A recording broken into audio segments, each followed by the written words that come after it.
What's up, everyone? Sean Rowe from Team Chainblock here with Jack with his Spright list that he bubbled in final round of Swiss at YCS London with. Before we get into the profile, just remember if you're buying anything from Kong's Cards to use Chainblock5 in the at checkout to get 5% off.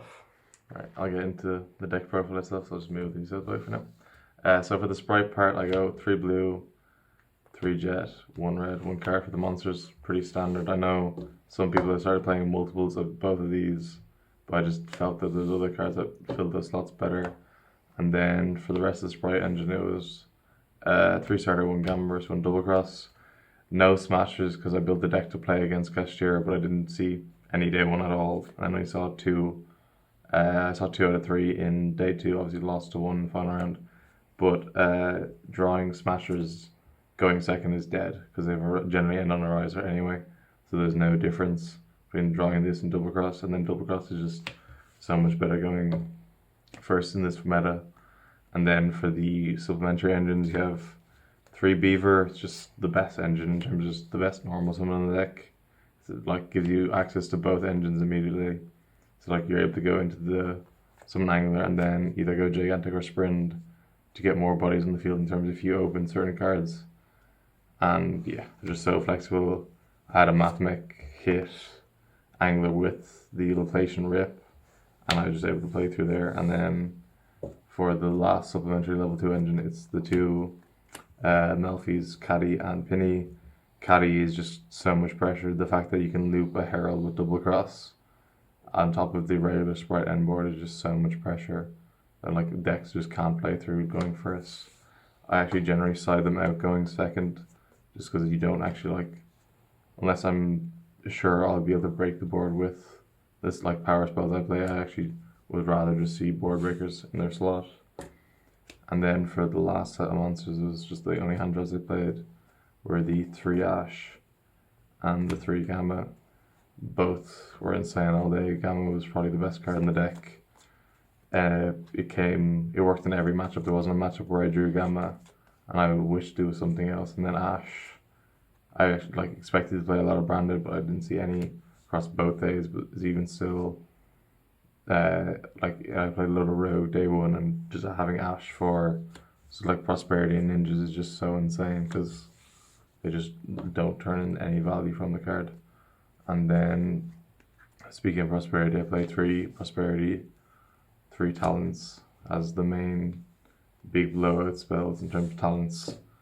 A lot like round 3 against Dragonlink, he Ash starter in main phase, and I was able to rip the Bystial out of his hand that he was going to tribute someone to use over Ibli, and then he had no play. He just got Ibli locked essentially in game 3, and he had no play. And then Bookmoon, unbelievable, won me my round 10 game against Cash, booked it, and then Arise triggered, and then Gamma the Arise, and it's just can play completely from there. And then 3 Italy, because I played a Gamma, there's no point. It's another free extender. And going blind first, which I didn't do a lot, I only won 3 out of 12 dice rolls. So blind going first, people may think you're on punk, and they actually have no idea. Like you can catch them off guard if they're not expecting it. And then the last spell is 1 Change of Heart came up. I think I saw it twice in the 12 rounds, and both times it was just insane. Like even seeing it going first isn't the worst, but obviously it's ideal going second into stuff like Cash because it forces a response from them. And then for extra deck, it's pretty standard for the Melffy Spright variant. It's 2 Sprint, 1 Cerberus, 1 Phoenix for the Lynx. There's a time where I wanted Underworld Goddess at one point where I put a load of names on board, and I actually would rather the Underworld Goddess over, maybe even over the Serb, just because it offers a way to out awkward stuff. But the Phoenix came up into multiple things. I got anti-spelled by Bystial, or by Mathmech, and I also that helped clear a Dynamorphia field, and obviously I had Phoenix pitch Angler, which gave instant access to this guy, gigantic staple in the deck. You need to play 3. You can't afford Cash ripping 1 and then not having 1 for turn 3 follow up, because the deck doesn't always win immediately, just kills in the crackback. One for the rest of Link 2s. One on Ibi Mario with just free spot removal. One Melffy of the Force, you needed to add the Melffy.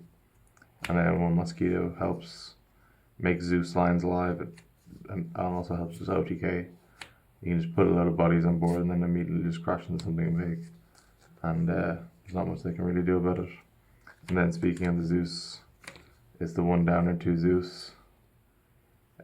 Zeus put in work in multiple games, just being able to sit on a Zeus and just continue. I had a game with Trapchick where I sat on Zeus for 2 turns, and every time he set anything, he just immediately got Zeus, and he couldn't do anything about it.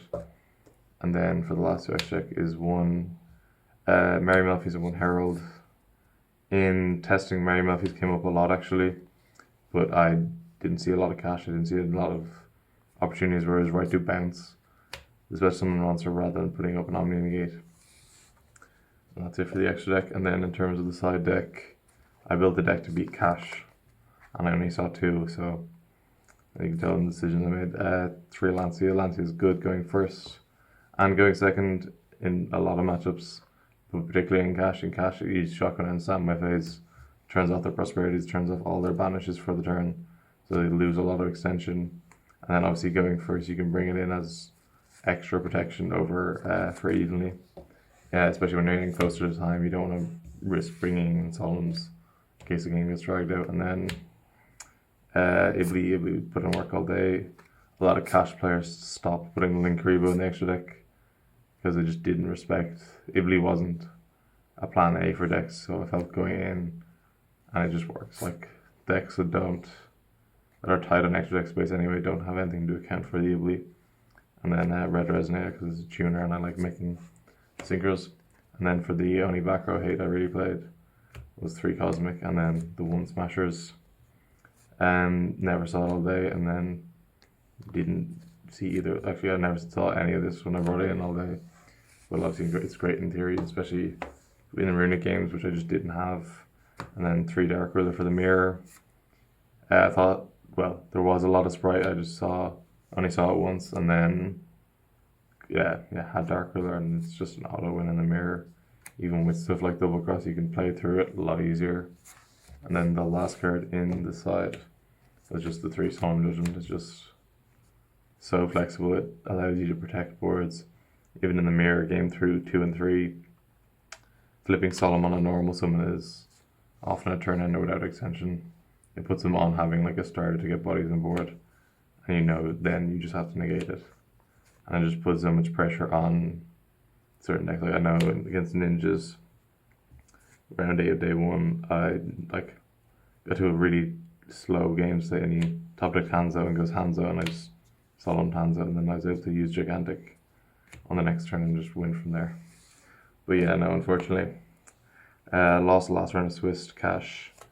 Game 1, he opened Ash Imperm. I just had a semi-solid board, and then he had so I ended on Melffy Mommy, Double Cross, Book, and the Caddy. But he opened Scareclaw Field Spell, so he was able to pop the Caddy in defense position, and that really turned off the major threat of the board.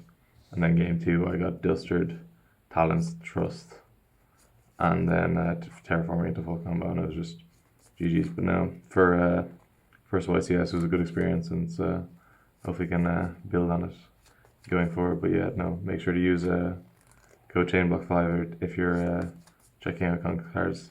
Thanks guys, thanks for watching.